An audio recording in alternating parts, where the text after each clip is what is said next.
I'm Johan Rashivega, and we are at our sound room here at Holyoke Media, One Court Plaza in Holyoke, Massachusetts.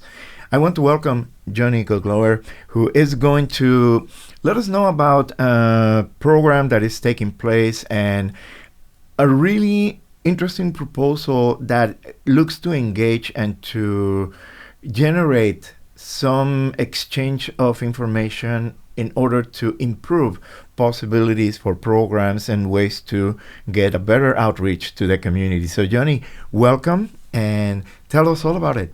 Yeah, thanks. So I'm Yoni Glogower. I'm the Director of Conservation and Sustainability in Holyoke. And I'm working with a group of other staff on a climate resiliency planning process. We got grant funding through the Office of Energy and Environmental Affairs. They have a Municipal Vulnerability Preparedness program. And these are grants and funding to help communities build climate resilience, make them more resistant to the effects of climate change, and also engage the community in those processes and improve quality of life for residents. We're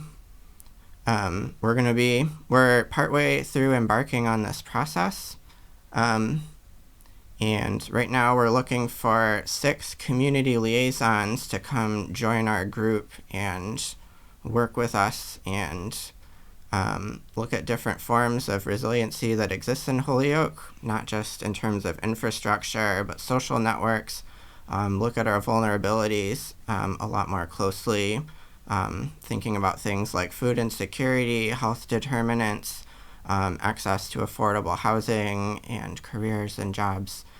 And hopefully through this process, which will take between 6 to 9 months, we think we're going to have a better sense of our priorities for Holyoke, and we'll be in better shape to pursue the funding that it'll take to tackle those challenges.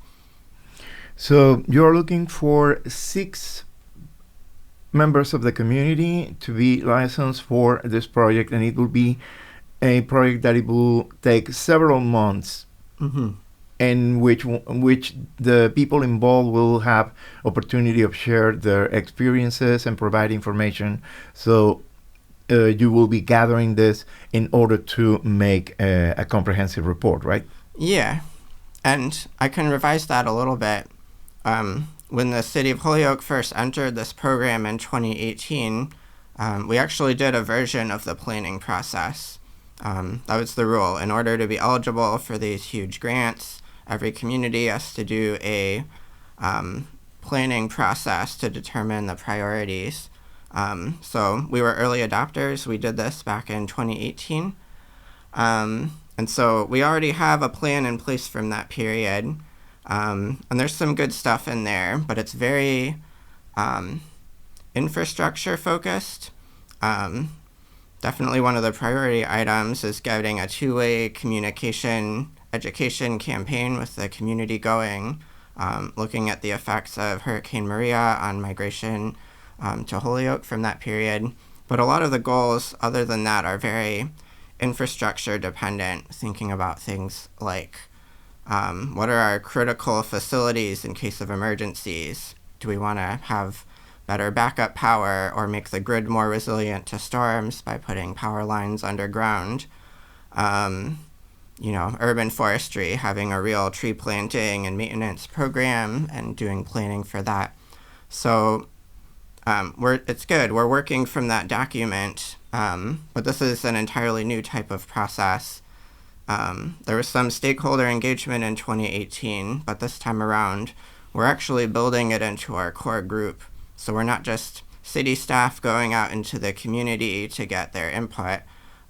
We are having community members, stakeholders, people with lived experience, hopefully from the effects of climate change, are really rooted in Holyoke's Latino, Spanish-speaking community.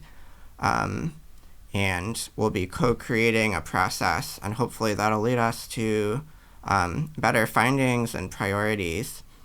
We're still going to look at infrastructure, but this time around, it's going to be infrastructure equally and in relationship with things like the housing status in Holyoke, the state of our housing stock, access to food and water, where are there food deserts in the community, ecosystems, transportation, all those social determinants are going to be a much bigger focus this time around. I hope that answers the question. Yes, and thinking about the time frame you are presenting, being this originally happening in 2018, and looking at all the different things that have happened ever since, particularly here in the city, we can talk about definitely the influx of people from Puerto Rico coming to Holyoke because of Hurricane Maria, and then of course the whole wave of different consequences because of the pandemic in 2020. Definitely, there are new additions and new situations to contemplate based on what the original plan was in 2018, and now we have complete different demographic structure here in the city. So for those people that this program is looking up to engage as liaisons, what it will be the eligibility, what will be the criteria in terms of lived experience, as you mentioned, but you are also pointing out possibility of people with a Latino background. And I would like to see how much of this involves as well people of other backgrounds, considering the influx of people from other cultures and nationalities here in the city. Yeah, that's a really great question. We're going to be taking all that into account. We've already formed half our team. It's me and 5 other city staff from different departments. And we put the position description together and talked about this a lot.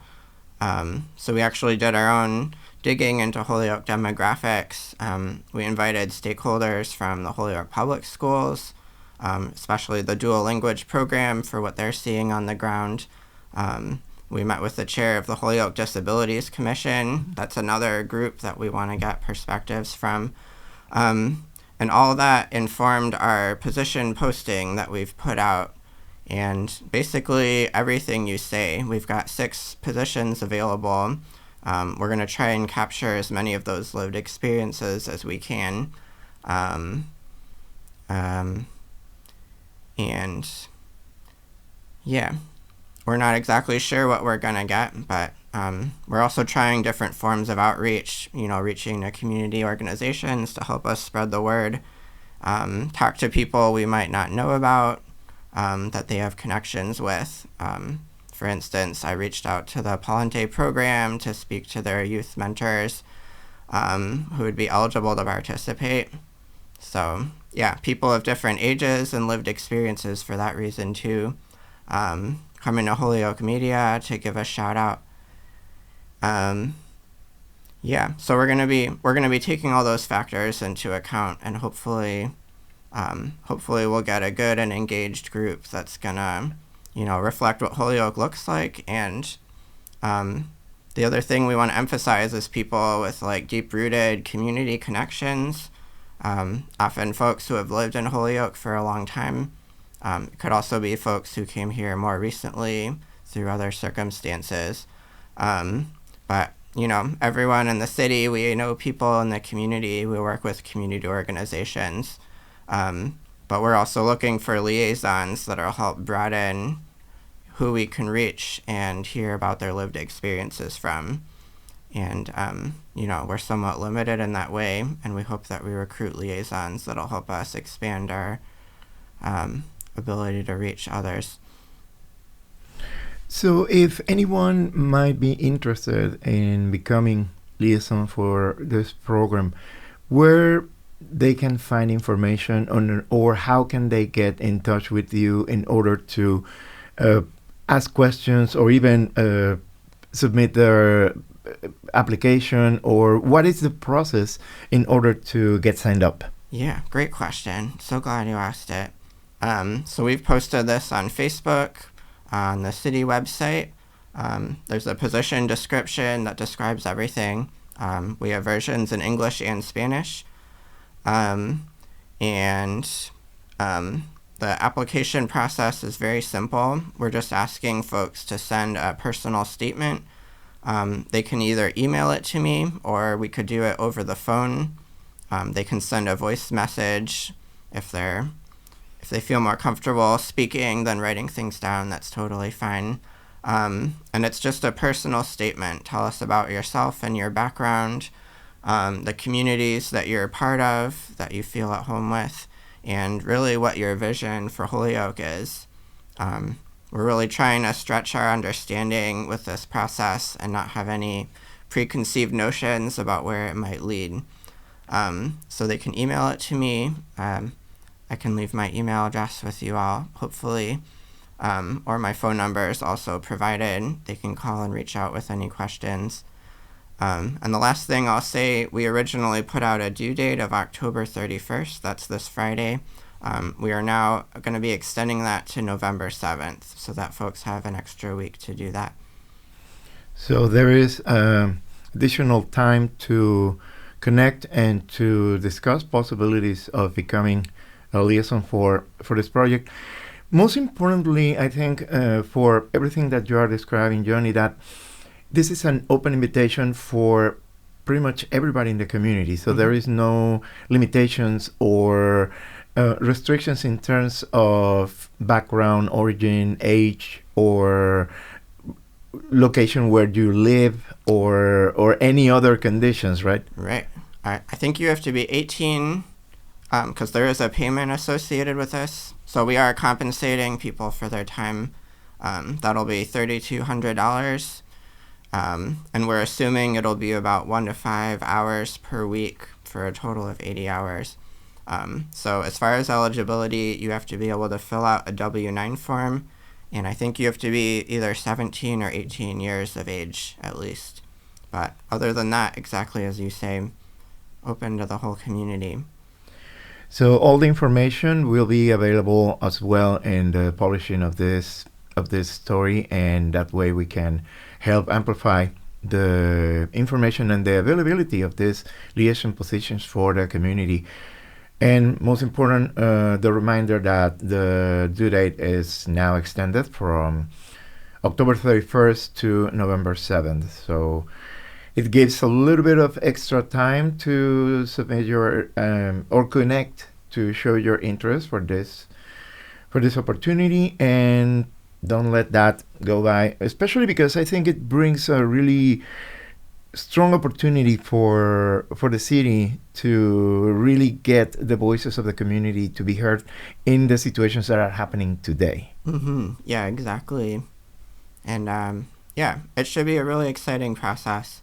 I know some people are probably at home thinking, oh wow, another city plan. But this one's, I think, a little different, a little more community rooted. We're also working with a consultant. Some of our funding goes towards that. We have Taproot Consulting with Caitlin Marquis and Neftali Duran, who are both deeply embedded in the Holyoke community. We have an equity partner, too, that's going to help keep us on track and make sure we're thinking about things from an equity lens. And I think most excitingly, it's tied to real funding. We really, whatever we come up with in this process, we have the ability to fund and actualize. And it's actually built into the process. When we finish this stage with the community planning, we're going to get an additional $50,000 grant for what they're calling a seed project. So maybe not enough to change the course of Holyoke, but it's intended to be able to implement something right away from our findings. And then again, we'll be eligible for later funding through MVP action grants in future years. Yeah. Anything else that you would like to leave us with? No, feel free to call. If you're interested and just want to hear more about it, I'm happy to talk to anyone. And also say what else is cool about this project. In addition to everything I described, funding for payments, compensation for the liaisons, and for our planning partners that are going to help us do the process. We also have additional funding we can use for Spanish translation. So people shouldn't be shy, even if they're not strong English speakers. You can still be part of the group and participate. We have 4 native Spanish speakers that are part of our core team already, from city staff and our consultants.